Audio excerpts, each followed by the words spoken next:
Thrifty, now it is time for one of my favorite days in the studio during the holiday season. It's the Tiny Tree Throwdown 2014 edition. I don't know how many of these we've done, at least 3. And the trees have grown over the years. They're not so tiny. They're pretty good. But we have 3 of our favorite designers and artists here with us today. Jennie is over there working on hers. Jennie Sykes from Jennie Elizabeth Designs. And then here in the middle, Nichole Campbell from Petal is putting a little elegant organic twist to her tree. We'll check back in with those ladies in a minute. But look at it here. This is from our thrifty crafter, Kim Geiser.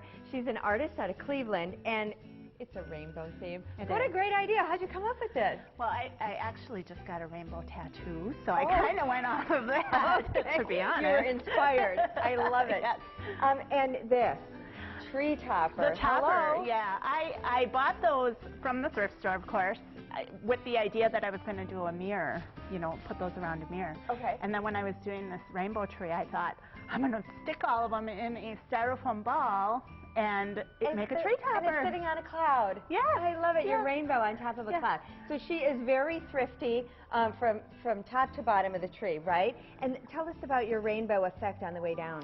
Well, I kind of filled in the tree with tulle of the different rainbow colors. I thought that would just kind of Watching you do that was super fun because it was magical. It just layer by layer by layer, it turned into a rainbow. And then I just picked up different ornaments from different, you know, wherever I could find them. Thrift stores, dollar stores, things like that? Yep, wherever I could find them. Yes, wherever. Well, it looks fantastic. Thank you. Why do you like doing the Tiny Tree Throwdown? Well, I love working with Nichole and Jennie because they're just awesome. But it's just fun seeing how everybody's tree totally represents every year. Everybody totally has their own take on it. Well, speaking of Nichole, I'll switch places with you. This is Nichole Campbell from Petal and Elegant Organics. I'm going to say it for you. Thank you. You're welcome. And tell us a little bit about your ideas here. Lots of natural materials, of course, which I always tend towards, but I wanted to use baby's breath in here. That's a material that you can tuck in there. It's going to dry beautifully, and if you use it in clusters rather than all over the tree, it gives kind of a snowy effect. And then I added a little tinsel so it has a little sparkle to it. You need a little sparkle and some cute critters in there. Yeah, if we're going a natural tree, I thought we needed a little resident squirrel in there. And the cute critters need a place to hide under or something to Yes, we made little toadstools and mushrooms for our tree. These could not be easier. What you're going to do is take a little styrofoam ball that you can get various sizes in the craft store, cut it in half, that becomes your mushroom top that you just glue onto a little branch. We use curly willow so they all kind of bend in different directions. Put a little bit of newspaper over the top of it so you've got kind of that papery texture. We use Mod Podge to adhere the newspaper on there, and then we just use a little spray paint to give them a metallic finish and a little sparkle. And then use a clothespin to attach it. Hot glue it onto the top of a clothespin, so then you can just clothespin them into the branch. A little moss hides the clothespin, and then they can rise out of the branches instead of hanging underneath. Oh, I love it. So cute. And last but not least, a peacock-themed tree. Jennie Sykes is right back here. I don't want to trip over the lights.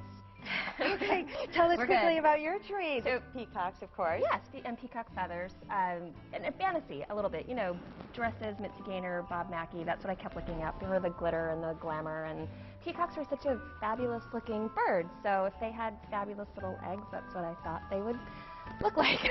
So you glued those in there? I did. These are just little baubles that I glued into a craft store nest. And I like a Christmas tree that has little surprises in it. Okay. And I tend to think that kids are the ones who like to look in there, so always surprises for kids and for the grown-up kids. But for the lights, I'm not a big fan of blue lights, so I thought about altering some regular white lights, and you could do this year-round. So what I did is, if you see just regular white light, just took silk flowers and silk flowers pop out the center, and then you can just slide it right on. What a brilliant idea. Well, they're going to finish up their tiny trees. We're going to check back with them next hour for the final looks. The trees were donated by Whispering Pines Tree Farm, and they will be delivered today to military families in the Green Bay area. And we thank all of you for your ideas and inspirations. And we'll be right back. You're watching Good Day Wisconsin.